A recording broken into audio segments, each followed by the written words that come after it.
Oke, halo semuanya. Ketemu lagi guys. Kali ini mau unboxing beneran paket dari Samsung ya.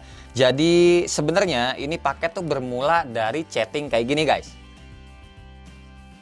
Nah, abis itu kurirnya akhirnya ada yang nyampe ke tempat gua dan ngasihnya tuh kayak begini. Jujur ya, ini tuh belum gue buka sama sekali, tapi kalau dipegang-pegang gini ya, berasa kalau ini adalah handphone. Cuma beneran, handphonenya apa gue juga nggak tahu sama sekali. Datangnya dibungkus plastik zipper gini aja, ada nama yang menurut gua ini lucu sih.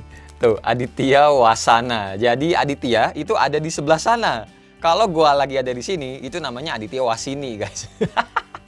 Intinya, ayo gue mau bikin video unboxing aja biar ini jadi bener-bener apa ya, kayak impresi awal dan impresi kejutan lah ibaratnya. Gue nggak tahu ini handphone apa. Dan di sini ada kayak kain, kainnya ini bagus sih. Kok gue jadi nge-review kain? Tapi kalau teman-teman lihat tuh, ada teksturnya kayak gini. Lanjut lagi, ini gue buka aja dan ternyata, oh ada suratnya kebalik. Oh handphonenya, oh kebalik. Oh, A21S, E21S. Baik, ya sih gue juga belum bahas ini ya. Ini ada surat apa nih kayak gini guys? Baca dah. Di pause aja kalau mau baca ya. Dan di baliknya ini ada gambar pembacaan lagi. Oh, ini tuh kain furoshiki. Baik, baik, baik. Ya udah ini kayak bukan ahlinya gua sih bikin begini. Bini gue bisa nggak ya ntar? Buat dia aja deh. Oke, lanjut lagi, ini bahas A21S. Wah, ini gue perlu ngelihat contekannya dulu nih, pakai apaan aja prosesornya ya. Tapi kalau ngelihat bagian depan, kita unboxing dulu ya. Ini bagian depan kayak gini, atas kayak segel, bawah IMEI, kiri, kanan. Oke, yang RAM 3 GB, ROM-nya 32, warna white. Yeay, warna putih. Tahu aja Samsung gue lagi demennya warna putih. Kita buka aja, bentar gue ambil kerambit dulu tadi. Oh, ini nih. Nih guys, kerambitnya. Oke. Kayak biasa aja ya, nanti kita download pertama tuh AIDA, habis itu lihat Antutunya berapa, terus ngetes game-game simpel aja.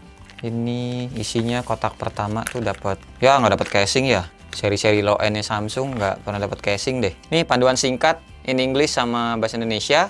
Ini ada stiker IMEI-nya. Ini dia handphonenya, Samsung Galaxy A21S. 21S. Nih warna putih. Wih, ada efek-efek pelanginya putihnya tuh. Terus ini ada colokan SIM tray dan dapat kabel data yang Type C. Terus dapat pala charger yang 15 watt, guys. Tuh. Oke, gue rapin dulu biar kita fokus ke handphonenya ya. Oke guys, nih dia handphonenya, warna putihnya kayak gini. Tadi udah gue bilang ada pelangi-pelanginya. Terus nih key point sellingnya, Infinity O display sama quadruple, quadruple, bukannya quarto ya harusnya. Quadruple kamera, fingerprint sensor. Iya sih, ada sensor fingerprintnya, dijadiin fitur ternyata. Baik, baik, baik. Ini handphone lumayan berat loh ngomong-ngomong. Coba gue timbang deh. Oke, biasa nih harusnya disobek pinggir. Cuma kalau kita miringin gini terus diselosor, oh bisa. Gue timbang 192 gram. Oke, kita nyalain dulu. Dan teman-teman bisa lihat awal mulanya kayak gini ya. Abis ini gue cepetin aja kali ya, kayak biasa gue setting-setting dulu bentar. Dan abis itu langsung install AIDA 64 aja. Abis itu baru kita install lagi yang lainnya. Oke guys, jadi ini dia tampilan utamanya Samsung Galaxy A21S. Nih, kalau mau tahu dulu pertama-tama, kita udah langsung ada Spotify, Netflix, Lazada, sama video. Ini udah terinstall dari sananya. Dan gue udah nginstal cuma AIDA aja kayak biasa. Mana AIDA-nya? Nah, ini dia. Terus kalau kita masuk ke Play Store, nih teman-teman lihat nih untuk bagian apps-nya. Jeng jeng. Tuh belum diupdate semua ya. Biasalah kalau Android baru tuh PR-nya banyak nih buat nge-update guys. Jadi siapin aja WiFi daripada pakai data, lumayan kenanya lu. Nah, sebelum kita masuk ke AIDA, gue mau ngasih tahu dulu interface bodinya si handphone ini ya, Samsung Galaxy A21S. Di bagian atas nih cuma ada mikrofon aja. Terus di sebelah kanan cuma ada tombol power sama volume kayak biasa. Dan ini letaknya menurut gue udah pas sih. Terus di samping kirinya ini cuma ada SIM card tray aja. Bentar gue cabut ya. Harusnya sih dedicated ya kalau low end kayak gini tuh. Dan oke, benar. SIM 1 tengah, SIM 2 yang kanan, baru yang kirinya ini adalah micro SD. Oke, terus bagian bawahnya ada lubang jack audio, ada port Type-C, ada mikrofon, sama speaker. Yang feeling gua ini single sih, terlalu mewah untuk dapat stereo sih. Bukan underestimate, tapi emang seperti itu. Terus kalau ngeliat bagian belakangnya juga ini putihnya cakep, gue suka plain kayak gini, nggak neko-neko ya. Ada efek pelangi-pelanginya nih kalau kena cahaya, teman-teman bisa lihat. Ini kameranya gue ngeliatnya lucu sih, kayak huruf L gitu ya. Lensa utamanya tuh dia ada 48 megapiksel yang tengah ini guys. Terus sama lensa ultrawide 8 megapiksel nih yang bawah. Untuk atas sama yang kanan ini 2 megapiksel aja. Cuma gua nggak tahu mana yang lensa depth sensor, mana yang lensanya makro. Yang mana ya kalau depth sensor kan buat ngebantu bokeh. Kalau makro ya buat foto makro. Cuma buat gua pribadi di kehidupan sehari-hari lensa makro aja jarang kepake. Even itu ada di handphone flagship.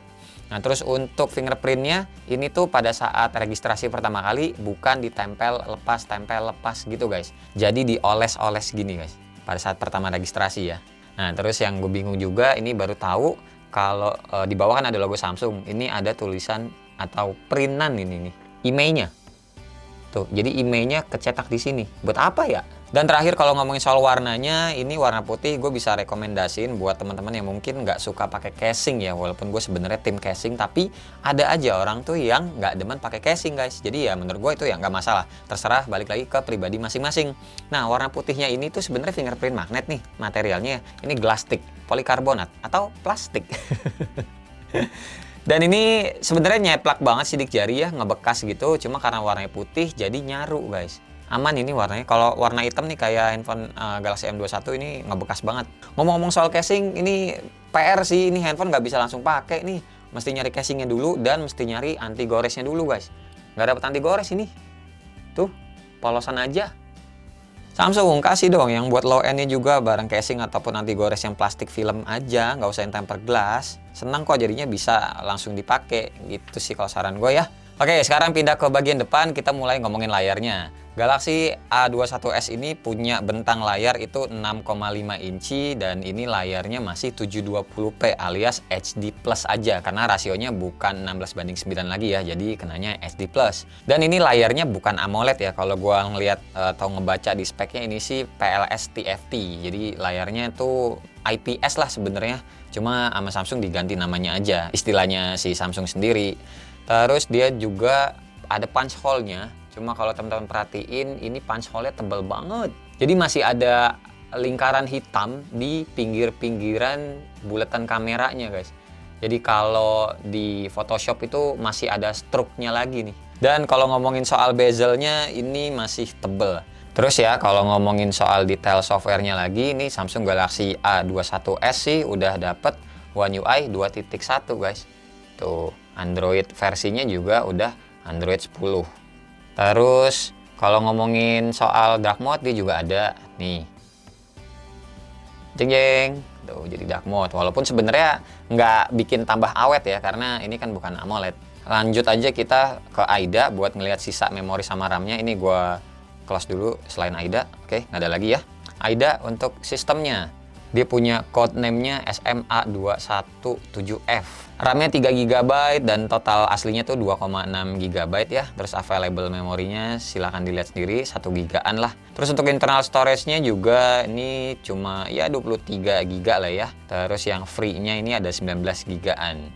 Oke, terus lanjut ke CPU-nya tuh 8 kali ARM Cortex A55 8X ya. Kayaknya belum update sih nih ya, soalnya kan si Samsung juga ini pakai prosesornya yang terbaru ya, Exynos 850. Lanjut lagi tuh untuk displaynya, oke 720p bener kan, HD Plus aja karena 1600. Terus dia juga pakai GPU-nya Mali G52. Dan habis itu ngeliat baterainya 4900 kebacanya. Kalau baca di spek sheet-nya sih ini 5000 mAh guys. Sip, habis ini gua update dulu semuanya. Yang Play Store gue update, gue nginstal game juga, sama gue nginstal Antutu. Habis itu gue tes dan kita lihat aja habis ini ya guys. Oke guys, ini udah gue install tadi ya. Antutu nih 2 sama ada game 3 sama 1 real drum buat ngetes touch delay-nya kayak gimana. Dan kita mulai aja dari Antutu dulu buat ngelihat skornya berapa sih Exynos 850 tuh. Gue sendiri belum pernah sih. Mari kita mulai tesnya. Oke guys, ini dia skor Antutunya Galaxy A21s ya. 124 ribuan. RAM-nya 3 GB. Ya hitungannya kalau buat zaman sekarang multitasking ya masih aman lah ya harusnya. Terus sebelum nyobain game berat, kita nyobain dulu real drumnya kayak gimana. Ngomong-ngomong, ini posisi speakernya aman. Gue suka di sini. Ya, jadi kalau misalkan kita main, itu nggak kehalangan sama tangan kita. Oke, gue coba volumenya maksimalin. Nih ya, udah maksimal. Dan kita coba main aja.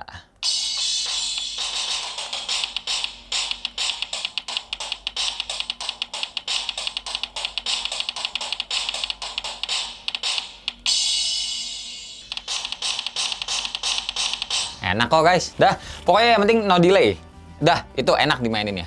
Lanjut ke game yang selanjutnya. Oke guys, untuk game selanjutnya kita nyobain Asphalt 9 ya. Dan by the way, untuk game ini musiknya bakalan gua matiin dari gamenya ya. Soalnya gue dapet info dari Om Diar, ternyata Asphalt 9 itu kalau lagi dites, kalau lagi kita mainin dan direkam, kerekam juga musiknya, itu kena lisensi guys. Oh. Udah stuttering.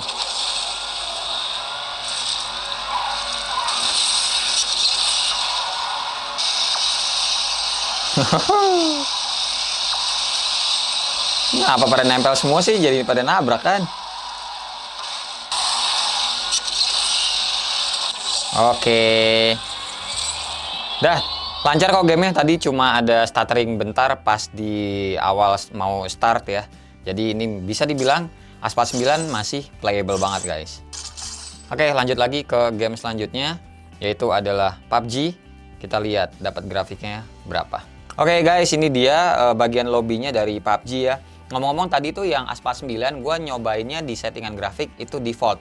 Jadi default dari gamenya aja nggak gue ubah-ubah. Nah kali ini untuk game PUBG kita dapat defaultnya tuh grafik ada di HD dengan frame rate-nya high.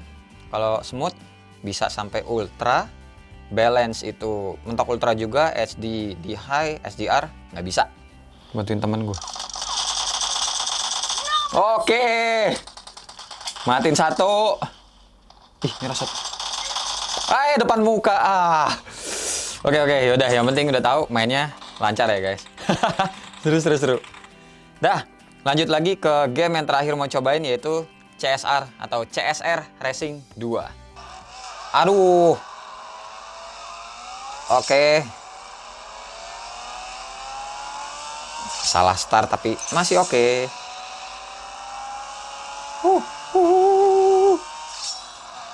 Lancar banget ini. Oke guys, tadi udah lihat ya kayak gimana performa main gamenya di Galaxy A21s ini gitu. Dan sekarang gue pengen ngasih tahu soal fingerprintnya nih guys. Nggak ada masalah sih. Tuh, performanya cepet ya. Tuh, walaupun nggak secepat HP-HP Cina lainnya yang udah pernah gue coba dan gue pakai sih, cuma ini masih oke. Terus dia juga ada face unlock-nya. Ini face unlock-nya, lihat ya. Tuh, cepet, nggak ada masalah. Tuh, aman. Dan terakhir kayak biasa kita coba kameranya. Dan kayak yang tadi gue bilang ya, kameranya itu ada dua setup nih, yang lensa standar sama lensa ultra wide. Kita coba foto ya. Untuk yang lensa standarnya ini coba gue foto boxnya Galaxy Buds Plus. Dan ini yang ultra wide-nya. Terus coba nih, motret si iPhone, casing kayunya. Ada makronya, kita coba gimana nih. Oke, sekarang kamera selfie-nya. Oke, selfie-nya juga ada yang wide, jadi ini efek aja software sih kayaknya.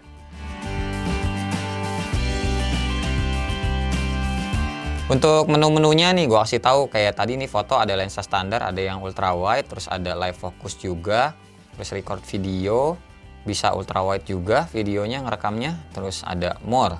More itu ada pro, panorama, makro, sama food. Yang pro ada settingannya apa aja tuh? ISO, white balance, sama apa istilah ini namanya? Lupa gue dadakan kalau lagi syuting begini dah. Oke, terus kalau yang video mana nih? Video gue mau lihat resolusinya.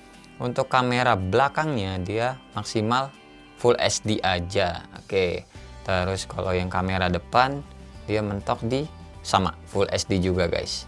Oke sih guys, paling segini aja ya pembahasan gue untuk bingkisan dari Samsung yang ternyata isinya adalah Samsung Galaxy A21s. Buat harganya sendiri tadi gue udah ngecek di internet, yang gue pegang ini yang RAM 3GB, internalnya 32GB, harganya itu 2799 atau 2,8 juta. Dan ada juga yang RAM-nya langsung loncat nih, 6 GB. 6 GB, 64 GB internalnya itu harganya 3.400.000 atau 3399 tadi pas gue lihat di internet ya. Nah, ini pasti sebagian dari teman-teman ada yang langsung ngebanding-bandingin mending mana mending sini deh. Intinya kayak gini aja, kalau teman-teman mau ngebandingin ya terserah, itu silahkan deh. Gue udah gimana ya, udah capek sih sebenarnya. Intinya kalau menurut gue brand ya, secara brand value Samsung nih, Samsung dibanding sama HP-HP Cina yang lain itu udah beda kasta sih, udah beda kelas. Jadi kalau teman-teman ngelihat di luar Pulau Jawa gitu-gitu ya, orang-orang tuh masih lebih banyak yang nyarinya Samsung. Jadi gitu aja. Kalau punya duit 2,8 juta mau beliin handphone Cina yang lain ya terserah. Terus punya duit juga 3 juta lebih gitu daripada beli Samsung, pengen beli HP Cina lain juga iya terserah.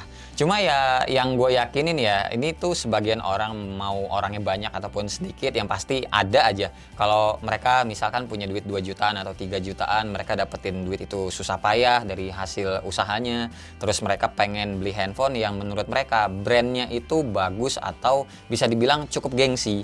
Menurut gue Samsung ini emang nggak salah sih dibandingin handphone brand Cina lainnya yang ya pasti teman-teman tahu brandnya lah, nggak usah gue sebut ya, kayak Xiaomi atau Realme kayak gitu, nggak usah gue sebut. Pasti dibanding-bandinginnya sama brand Cina itu, karena emang mereka dan termasuk Samsung juga lagi seru banget di harga range 2-3 jutaan bahkan sampai 4 jutaan. Banyak banget. Jujur aja bahkan buat gue sendiri yang reviewer itu kadang suka susah sih ngasih saran mau yang mana. Mesti megang-megang langsung dan ya intinya mesti ngerasain sendiri sih.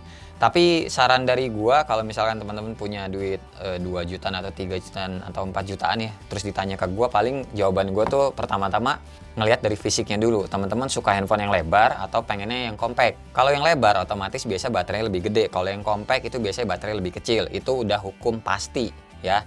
Terus habis itu misalnya udah ketahuan pengen yang compact atau yang gede, gue kasih nih brandnya mau yang brand Cina atau brand Samsung Korea kayak gini, atau pengen Asus yang Taiwan, atau pengen yang LG, atau pengen Sony, ya itu terserah lagi, gue balikin lagi lebih suka yang mana.